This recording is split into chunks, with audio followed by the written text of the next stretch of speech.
Yes, कल का homework किस किस की कंप्लीट है होमवर्क कल वाला?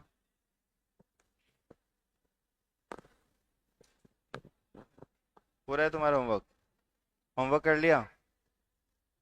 ये फैन ऑन करना। किस किस के बाकी है? किस खुशी में?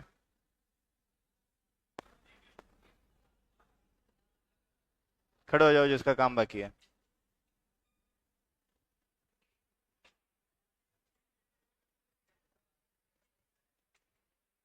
हाँ।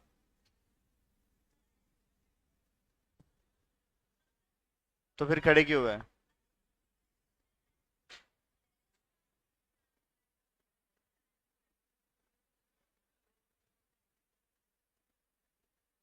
हाँ भाई, क्या हुआ? कल आई नहीं थी? रिकॉर्डिंग मिली होगी।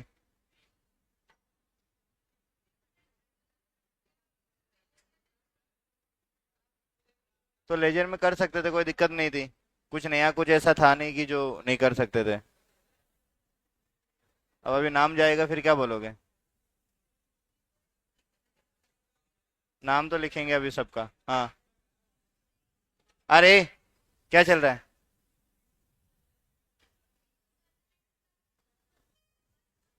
कन्हैया, चुप बैठ जाना शांति से। हाँ।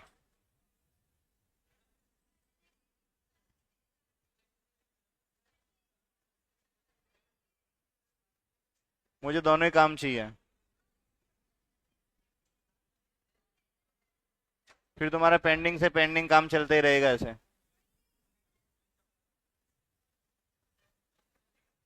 ये एक्सेप्टेबल नहीं होएगा, इस तरीके से आप काम करके लाओ रोजाना रोजाना। चुप। काम कंप्लीट चाहिए मेरे को।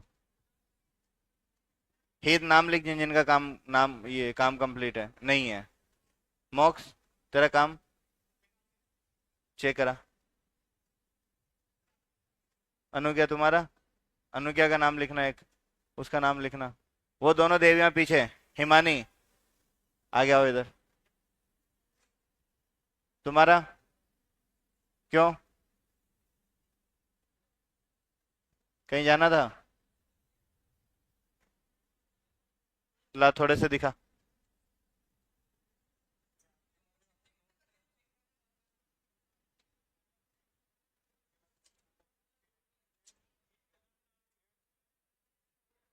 क्वेश्चन नंबर 3 भी मैंने आधा ही करवाया था, मैंने बोला और करना है घर पे। कहाँ कर दिया बता?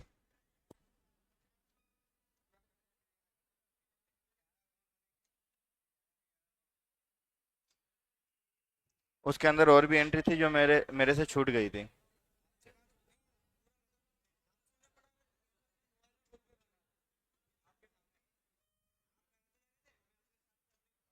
ये लास्ट एंट्री मैंने करी थी ड्राइंग। अरे क्या पागल वागल हो गए क्या यार? सुबह सुबह आती तुम्हारे क्या कचर कचर शुरू हो गया?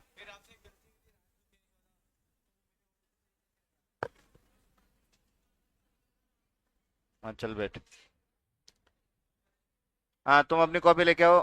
ये नाम लिखो इसका। हाँ तुम्हारा? दो किया तो क्यों खड़े हो गए? अच्छा, दोस्त वो डायरेक्ट किए बिना जनरल एंट्री के? तो जनरल एंट्री के साथ दो ही क्वेश्चन दिए थे मैंने। बिना जनरल के तीन तीन दिए थे। किया है? आजा आजा आजा। तीसरा तो मैंने ही करवा दिया, तुमने क्या किया? आधा क्या करवाया? चार एंट्री तो छोड़ी थी उसकी। हाँ बता। बता बता, चेक करा। हाँ, इसका भी नाम लिख।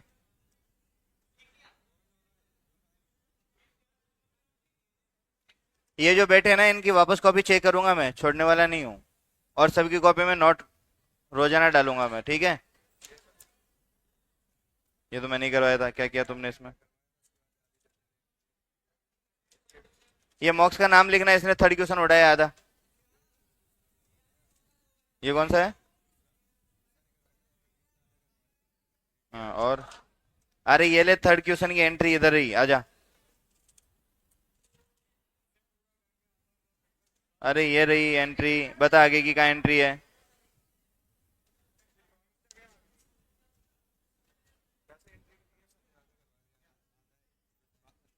मैं जब कह रहा था कि और क्वेश्चन करना है थर्ड, मैंने कर लिया सर फोन से।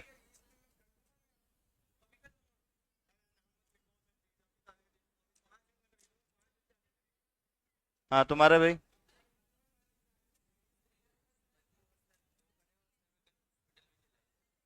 प्रूफ कोई हॉस्पिटल में जाने का।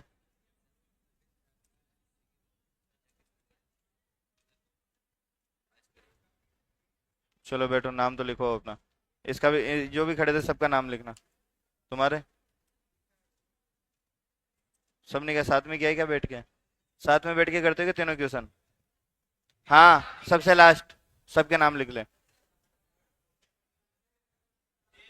क्या बोल रही है?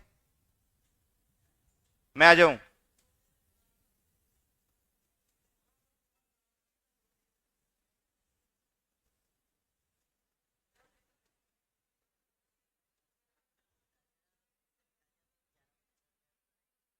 क्या निकाल दिया घर वालों ने?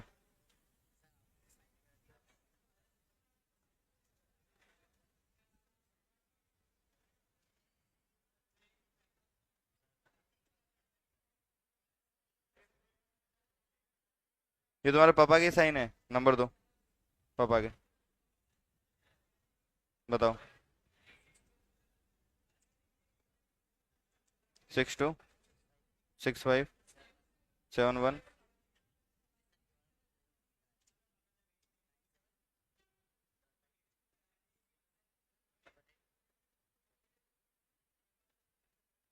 क्या नाम है पापा का? ये नंबर ही स्विच ऑफ है। किसको पागल बना रहे हो? घर वाले नंबर बताओ, दूसरे बताओ।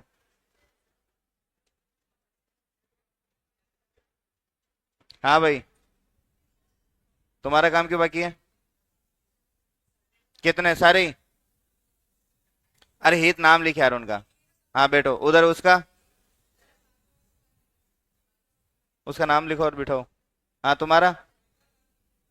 कॉपी लिया तेरी इधर। तेरे सारी बाकी है कल का काम। कॉपी लेके आ। तुम्हारा क्या बाकी है? क्या किया ही नहीं कुछ भी?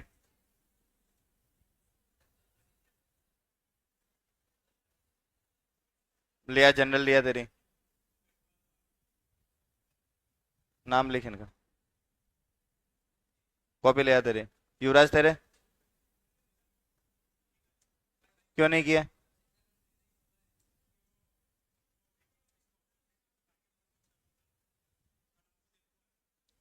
बैठ।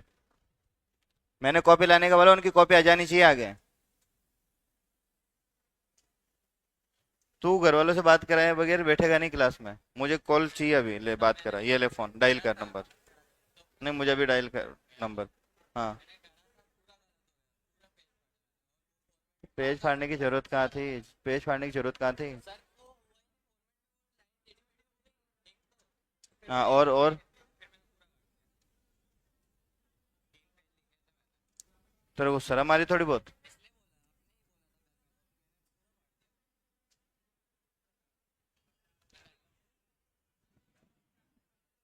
हाँ जा जा, अभी नोट डालूंगा, मैं आ रहा हूँ थोड़ी देर में, टेंशन ही मत ले।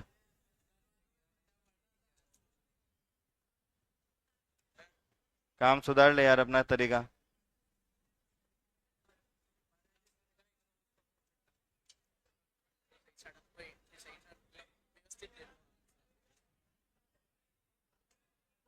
तो बात कराए बगैर मैं अलाउ नहीं करूंगा क्लास में। बाहर चला जाना फिर, मुझे बात अभी करनी है। अरे यार क्या घर पे एक भी फोन ऑन नहीं है?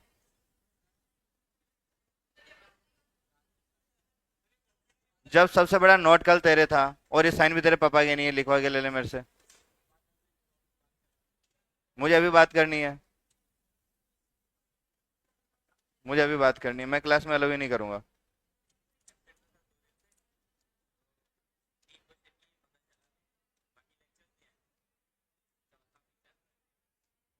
बैठो। मम्मी के नंबर लिख।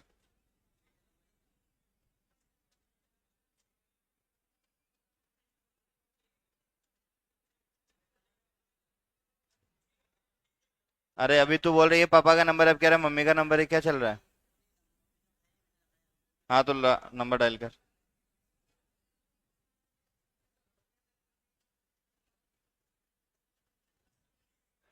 हाँ कल जिसका काम बाकी था मैंने बोला घर वालों के साइन होने चाहिए। किस किस के नोट डाला था कल? नोट किस किस के डाला था कल? साइन करवाए घर वालों के? किस खुशी में?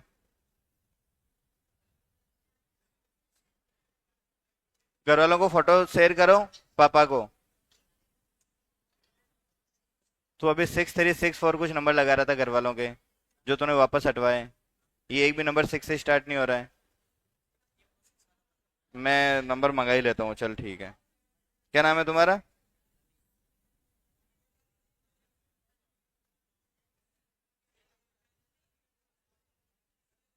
इधर ही बैठ, तू चेयर लगा के यहीं बैठ।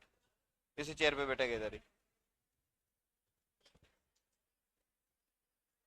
हेलो मैम, आरम में एक रमेश नाम का लड़का, उसके पेरेंट्स के नंबर चाहिए, मिल जाएंगे क्या? अभी अर्जेंट है तो।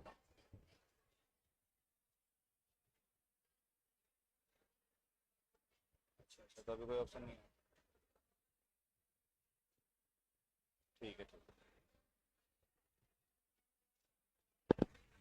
12 बजे तक आ रहे नंबर, शिवानी मैम आ रही है, तुम्हारे आज घर पे बात करते हैं।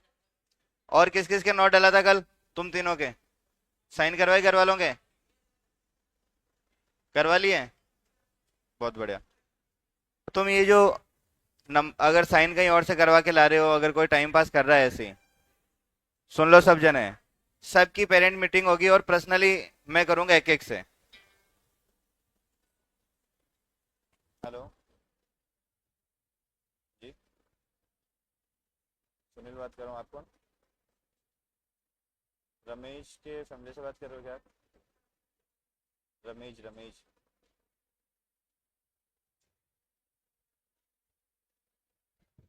मैं उसकी कोचिंग से बात कर रहा हूँ, नाहटा से। रमेश कौन है, जानते हो क्या आप? कौन है? क्या लगता है आपके? ठीक है। नहीं नहीं कोई नहीं, इसके घर वालों के नंबर चाहिए था। तो एक बार इसके घर पे जाके बात करा था ना, इसके मम्मी या पापा से। कोचिंग से बात कर रहा हूँ, इसके टीचर बात कर रहा हूँ, अर्जेंट है। हम्म?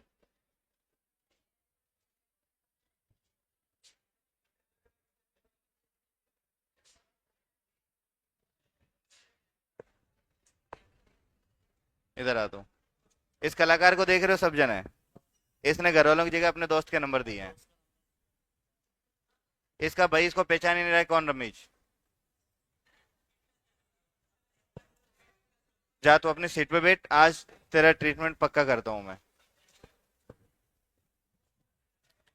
एक ये रमेश, एक कन्हैया, और एक तनिष्क। तनिष्क कहाँ है?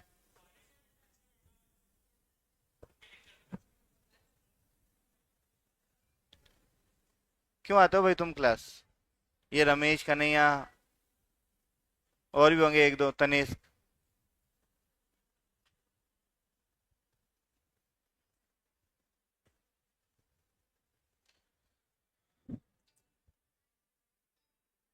हेलो। चलो ठीक है। नहीं नहीं कोई नहीं, वो कोचिंग से कोई मैटर था, उसी के रिगार्डिंग बात करो।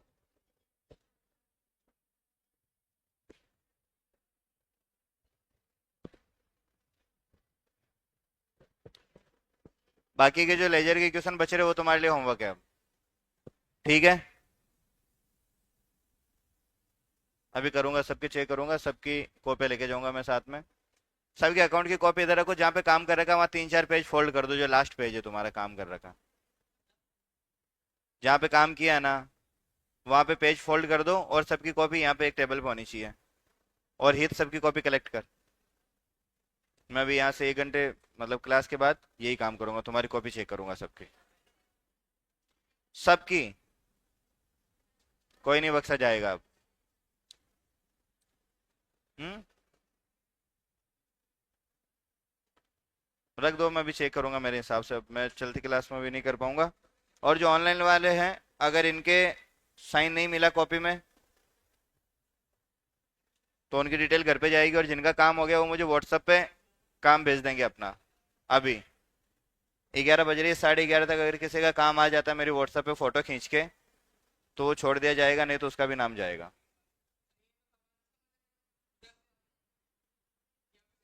क्या चाहिए अभिषेक? दिक्कत है क्या कुछ?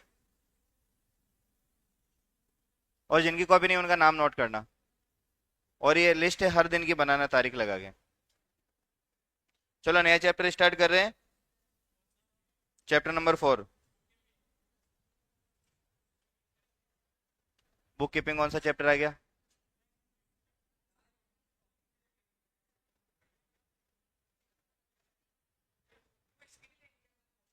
किसकी? छीनो कॉपी लेनी नहीं।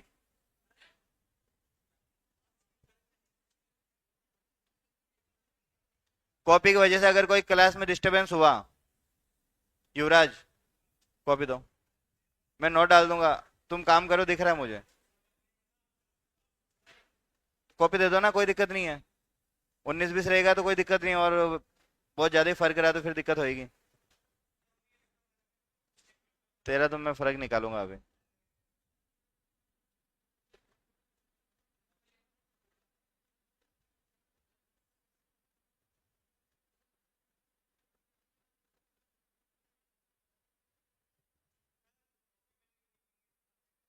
Chapter number 4, basis of accounting. Chapter शुरू होएगा उससे पहले खत्म हो जाएगा। इतना सही चैप्टर है ये। क्या? कोई दिक्कत नहीं, लिखने की जरूरत ही नहीं है, लिखने वाला चैप्टर है ही नहीं। ठीक है, सबकी कॉपी जल्दी से एक साथ रखो यहाँ पे।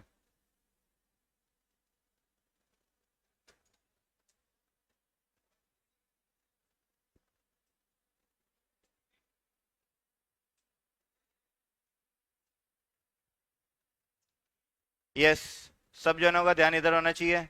कपिल, इसको एंटरटेन मत कर, जूनियर है वो, उसको जूनियर की तरह ट्रीट कर। ठीक है, और ये तो चिपकने की जरूरत नहीं है उसके, थोड़ा गैप कर लो बीच में। तुम्हारा बोर्ड है, उसको टाइम पास करनी है। ये क्या कर रहा है बीच में? सीधे बैठ जाओ। हाँ, सब जन इधर ध्यान दो। आपका चैप्टर है बेस ऑफ अकाउंटिंग। इस चैप्टर में अपन क्या देखेंगे? सुनो ध्यान से, बहुत छोटा सा चैप्टर है। 11:05 और 11:10 से 11:15 तक ये चैप्टर खत्म हो जाएगा। ठीक है, उसके बाद अपन इसकी प्रैक्टिस करेंगे कुछ क्वेश्चंस की। चैप्टर पूरा फिनिश। अपन जो भी अकाउंटिंग करते हैं उसका मोस्ट इंपॉर्टेंट फंक्शन क्या है? जो भी अपन अकाउंटिंग करते हैं उसका मोस्ट इंपॉर्टेंट फंक्शन क्या है? अकाउंटिंग का मेन काम क्या है? क्या प्रोवाइड करवाता है ये आपको?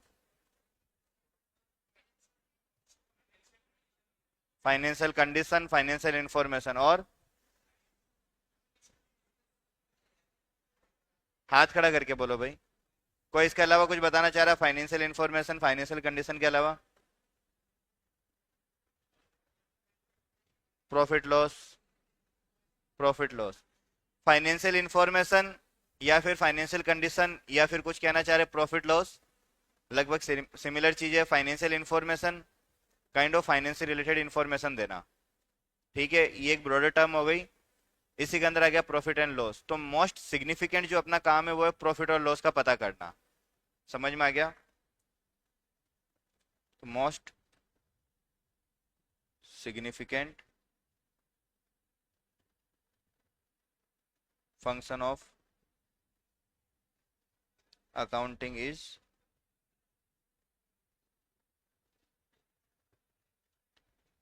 To determine profit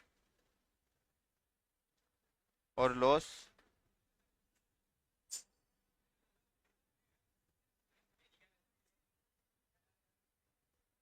for the accounting period. यानी किसी अकाउंटिंग पीरियड के लिए क्या पता करना? प्रॉफिट और लॉस पता करना। उसी के लिए अपन क्या करते हैं? अकाउंटिंग करते हैं। ये अपना इसका सिग्निफिकेंट काम हो गया। एमसीक्यू में भी पूछ सकता है इस तरीके से। ठीक है, नेक्स्ट अपन ये जो डिटरमाइन करते हैं इसका प्रॉफिट और लॉस, ये डिटरमाइन करने के दो तरीके हैं।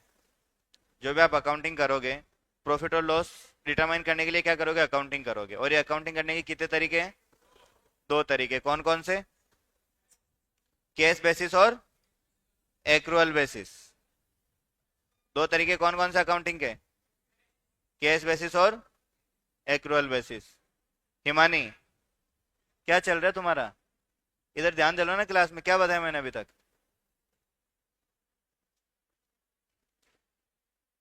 बताओ क्या बताया मैंने अभी, कौन कौन से।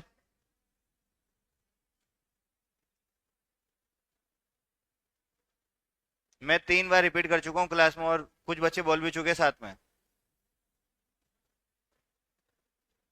क्या सोच के आते हो क्लास में कि पढ़ना नहीं है। मैं तो क्लास खत्म करके चला भी जाऊंगा। हाँ कन्हैया, कौन कौन से बेसिस होते हैं अकाउंटिंग के, फाइनेंशियल। अरे यार वाह, सिग्निफिकेंस, ध्यान था तेरा क्लास में। हाँ रमीज, कौन कौन से बेसिस होते हैं अकाउंटिंग के।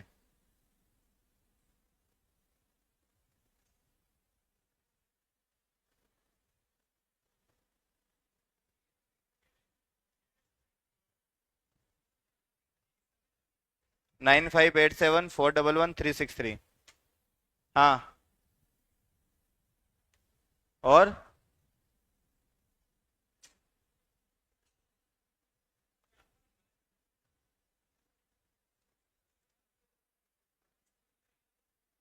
कैश बेसिस और एक्रूड बेसिस। एक्रूड या एक्रूअल, ध्यान दे दिया करो क्लास में, ठीक रहेगा। ठीक है, तुम्हारे लिए तो ठीक है, तुम दोनों के लिए, तुम देवियां भी बहुत सही है, पढ़ लो, ठीक रहेगा। तुम भी वो शामिल हो उस नाम में, कन्हैया, वो क्या नाम है इसका, एक तो नाम भूल जाता हूँ मैं, रमीज। तुम तीनों में से एक दो तो पढ़ रही है, एक अब सोच लो कौन है तीनों में से, ठीक है। तो ये शिकायतें वापस नहीं आनी चाहिए, नहीं तो मैं तीनों को अलग अलग बिठाऊंगा, फिर एक उधर एक उधर एक इधर। तो दो तरीके से अपन अकाउंटिंग करेंगे, एक करेंगे केस बेसिस पे और एक करेंगे एक्रूअल बेसिस पे। केस बेसिस के अकाउंटिंग का मतलब हो गया जब किसी ट्रांजेक्शन के अंदर केस इन्वॉल्व होगा, एक्चुअल में जब कैश ट्रांजेक्शन होगा तभी अपन उस ट्रांजेक्शन को रिकॉर्ड करेंगे। फॉर एग्जाम्पल, कोई चैरिटेबल ट्रस्ट है, कोई चैरिटेबल इंस्टीट्यूशन है, उसके अंदर अपन जो अकाउंटिंग करते हैं वो केस बेसिस पे करते हैं।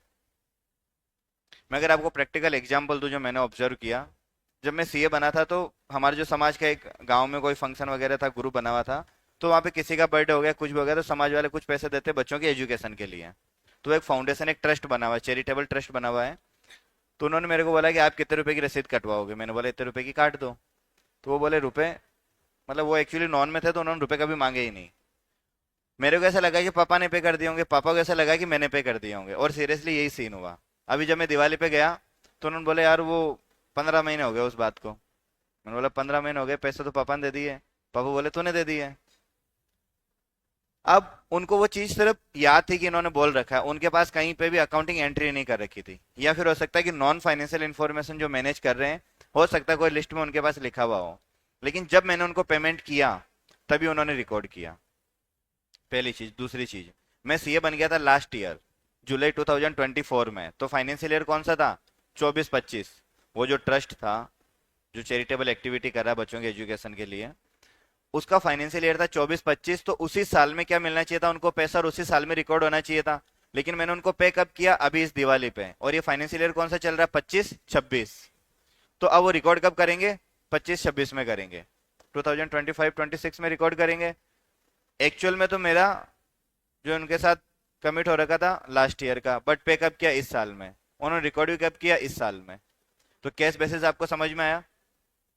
अगर एक्रूअल बेसिस होता तो एंट्री कर लेते Sunil account debit to donation, या फिर जो भी वो चैरिटी जो भी लिखना चाहे, और उसके बाद जब मैं पैसा देता तो एंट्री कर देते bank account debit to Sunil account.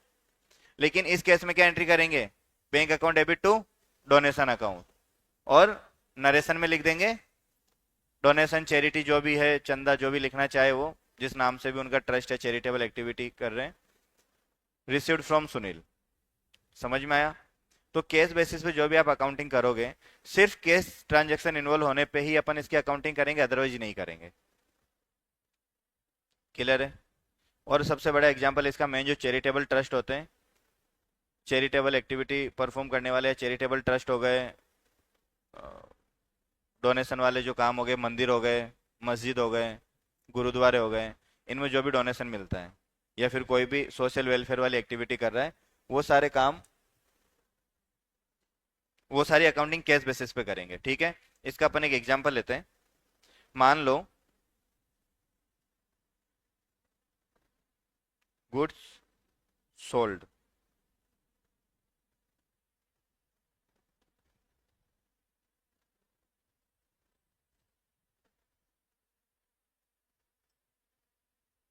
On case basis 3,60,000 और on credit basis 2,00,000 rupees.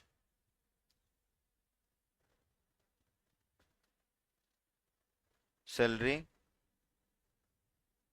For the year 2,00,000, out of which only 1,50,000 paid during the year।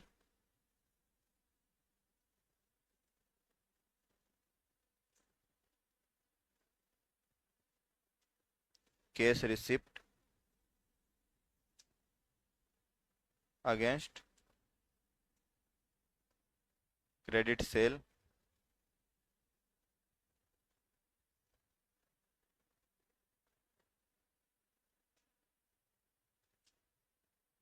ये जो 2,00,000 रुपए की जो सेल थी ना, इसमें से सिर्फ 20,000 रुपए मिले अपने को। ठीक है? अब इन ट्रांजेक्शन की अपने को रिकॉर्डिंग करनी है, लेकिन किस बेसिस पे करना है? केस बेसिस पे करना है। तो सबसे पहला transaction goods sold on case basis कितना? 3,60,000 और ऑन क्रेडिट बेसिस 2,00,000 रुपीज। लेकिन जैसे ही अपन इसकी अकाउंटिंग एंट्री पास करने जाएंगे, तो इस केस के अंदर अपनी अकाउंटिंग रहेगी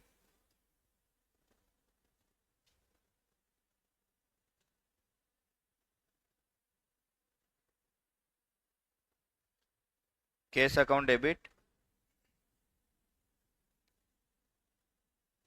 टू सेल्स अकाउंट 3,60,000। ठीक है? और इसके लिए क्या रहेगा? नो एंट्री, क्योंकि ये ट्रांजैक्शन केस में नहीं हुआ है। एक्चुअल में केस का कुछ हुआ ही नहीं है। यानी केस बेसिस पे आप कोई भी एंट्री करो, हर एक एंट्री में क्या आएगा? केस अकाउंट आएगा या फिर बैंक अकाउंट आएगा। सेकेंड एंट्री लिखा है salary for the year 2,00,000 rupees, out of which only 1,50,000 paid during the year. क्या एंट्री करेंगे?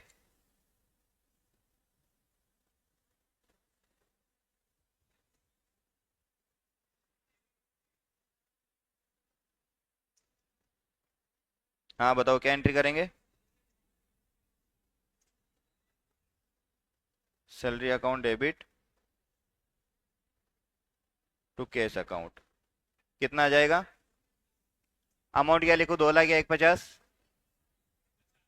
1,50,000।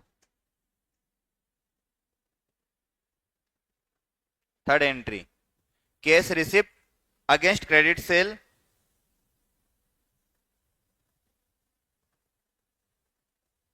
Made on 1 April.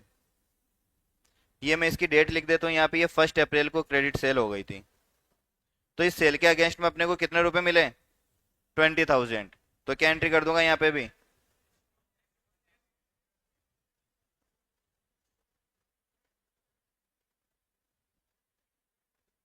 Case account debit to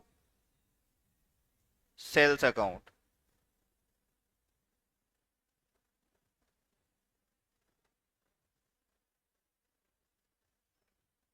देखो ये ट्रांजेक्शन हो रखा था 2024 में।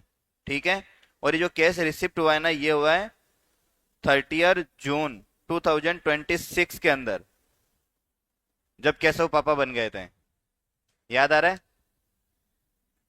अब एक्चुअल में सेल कब हुई? 2024-25 के अंदर। पेमेंट कब रिसीव हुआ?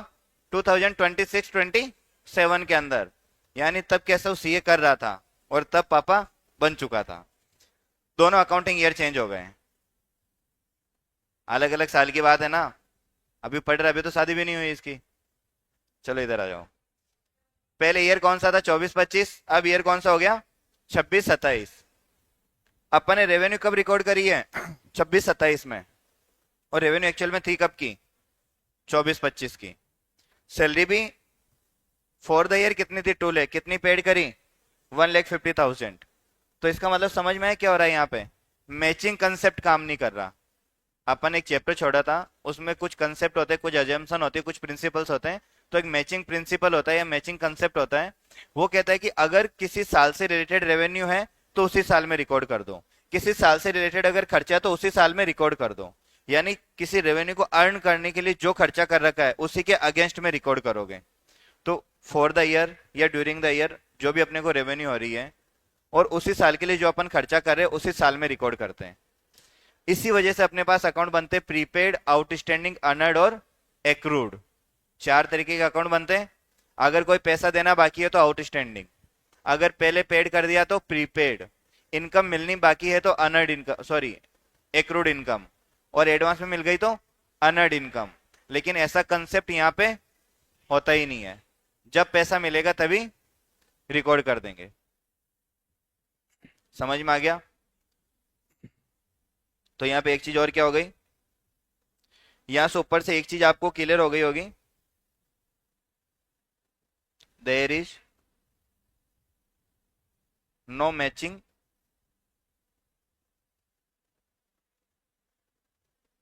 Principal works, and second number there is no outstanding, earned, accrued और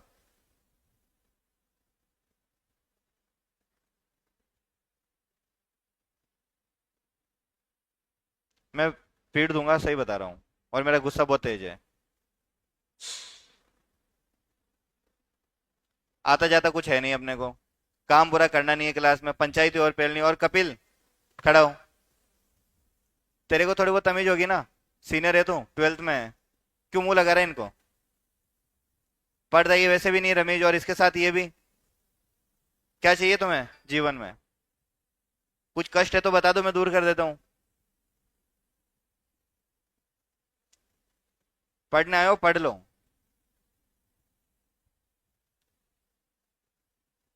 कि ज्यादा अच्छे से आ रहेगा केस बेसिस तुझे? फिर तुझे मैंने पहले बोला था वहां से, और अभी बैठो और भी वहां पे रहा है।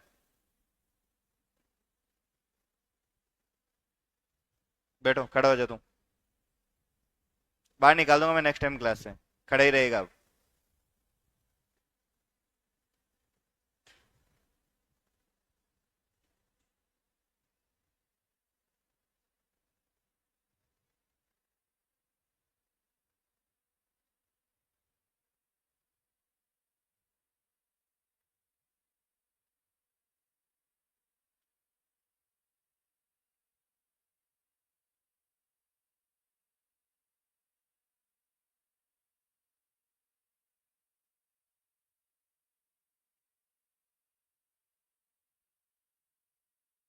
दोनों पॉइंट समझ में आए क्या लिखे यहाँ पे?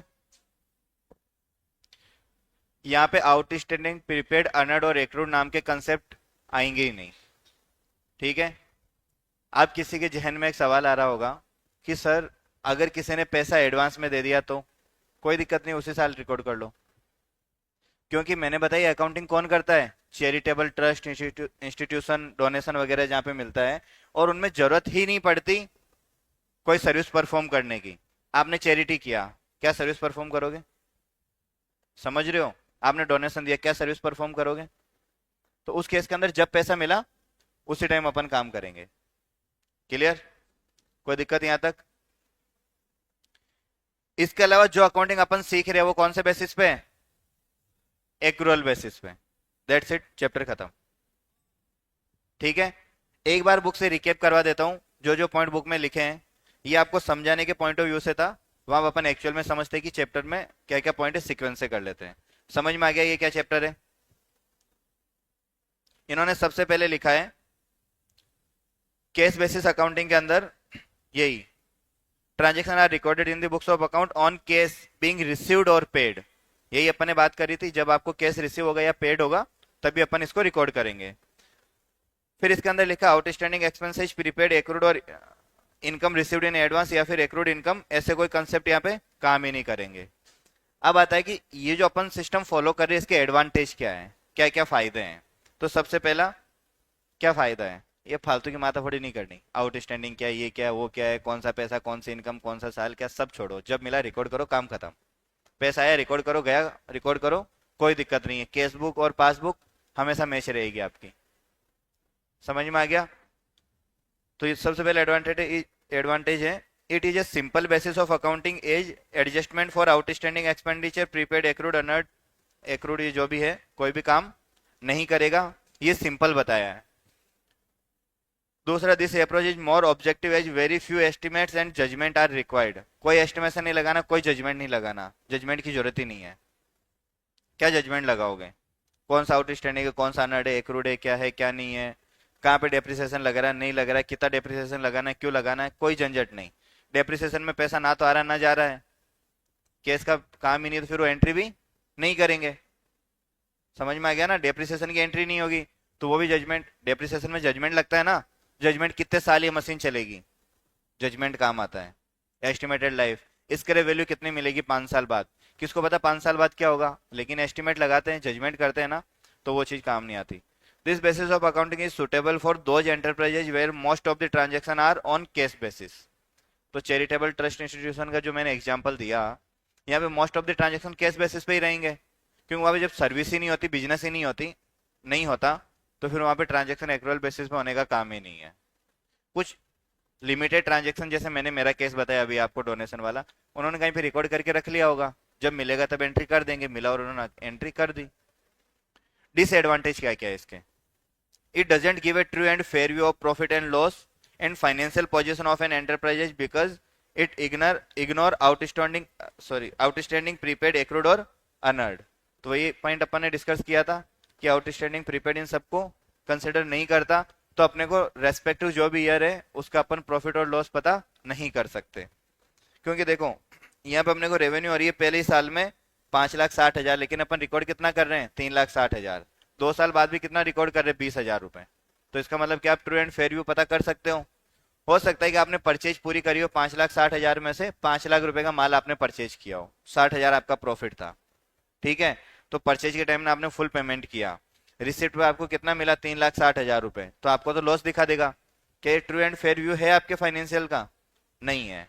बट फिर भी अपन इसको केस बेसिस पे ही करेंगे, क्योंकि वहां पे ना तो आपको ज्यादा जजमेंट की जरूरत रहेगी, ना ही कुछ ज्यादा ट्रांजेक्शन ऐसे रहेंगे, समझ में आ गया, जो आपको क्रेडिट बेसिस पे या फिर एक्रूअल बेसिस पे रिकॉर्ड करना पड़े। इसके बाद आता है इसका disadvantage, it doesn't give a true and, अच्छा ये पहला पॉइंट हो गया। Second, it doesn't follow the matching principle of accounting.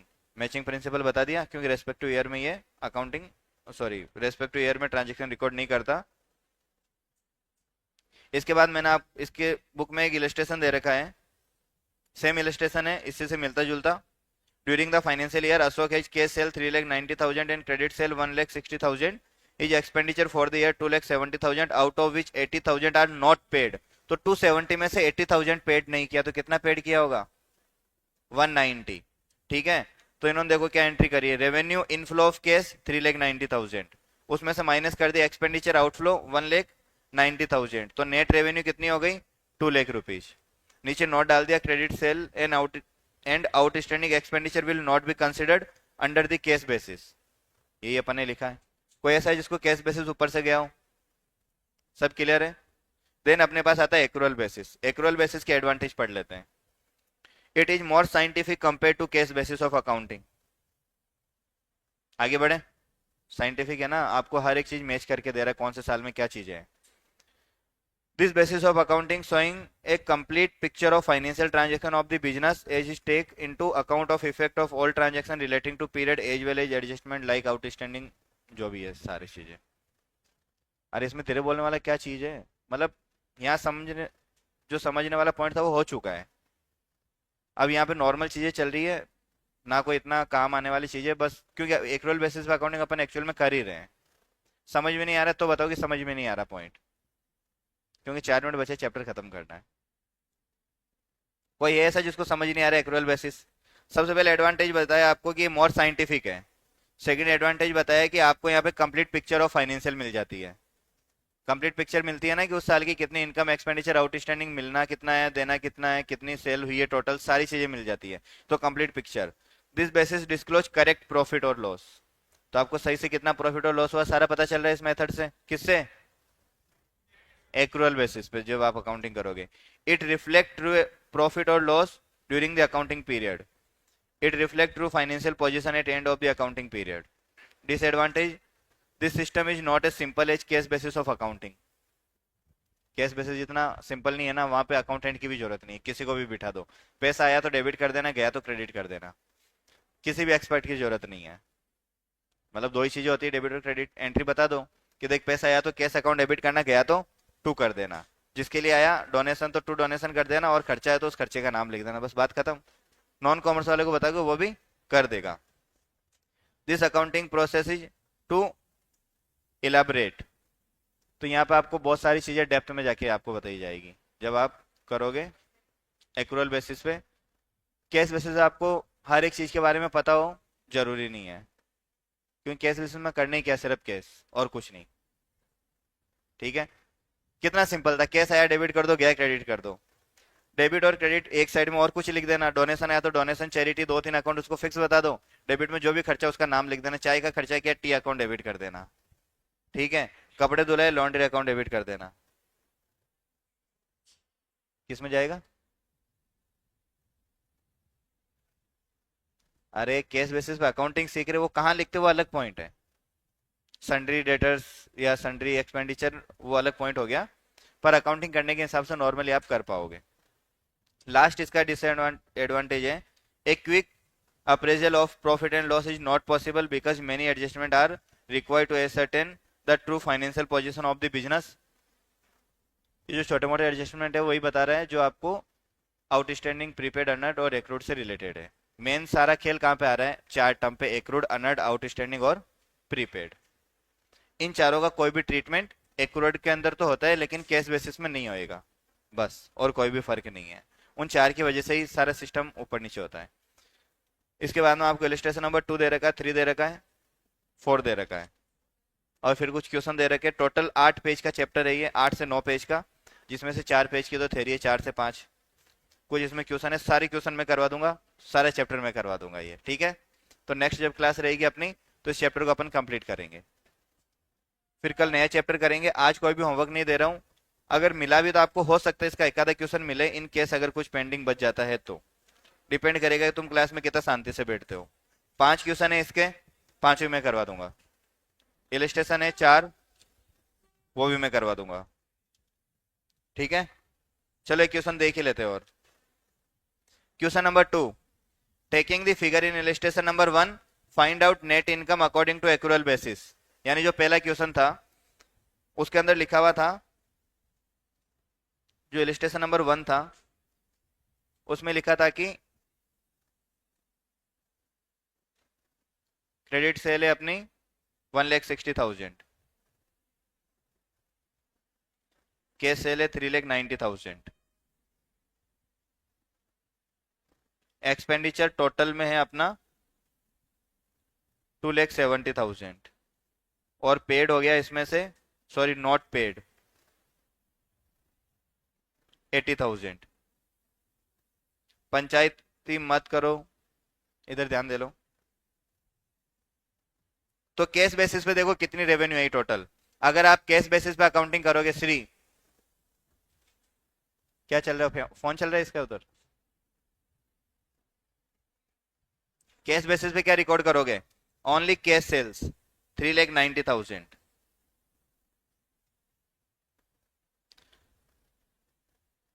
Sales या फिर रेवेन्यू कितनी होगी कैश बेसिस में, 3,90,000, और इसमें से माइनस एक्सपेंडिचर कितना पेड हो गया, 1,90,000।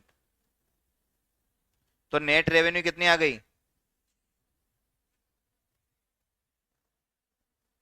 2 लाख रुपीज। अगर यही यहाँ पे किसी को दिक्कत है, हम्म। अरे एंट्री कर दो भाई, कैश टू सेल्स कर दो, एक्सपेंडिचर टू कैश कर दो। लो भाई एंट्री कर दो।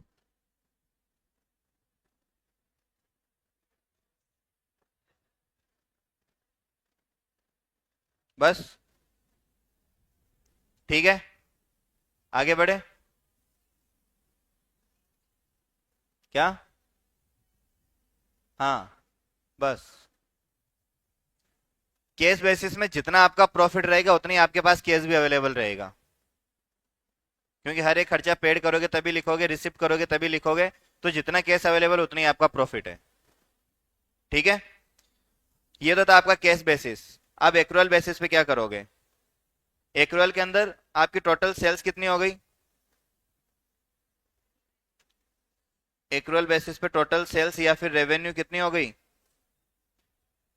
160 और 390, 5,50,000। फॉर द ईयर एक्सपेंडिचर कितना हो गया? 2,70,000। तो नेट रेवेन्यू या फिर नेट प्रॉफिट कितना आ जाएगा?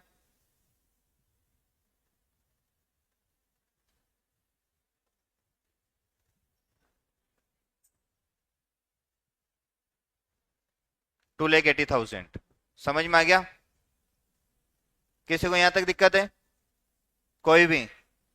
दो इलिस्ट्रेशन कंप्लीट हो गए। 8 क्वेश्चन नेक्स्ट क्लास में कंप्लीट करेंगे, ठीक है।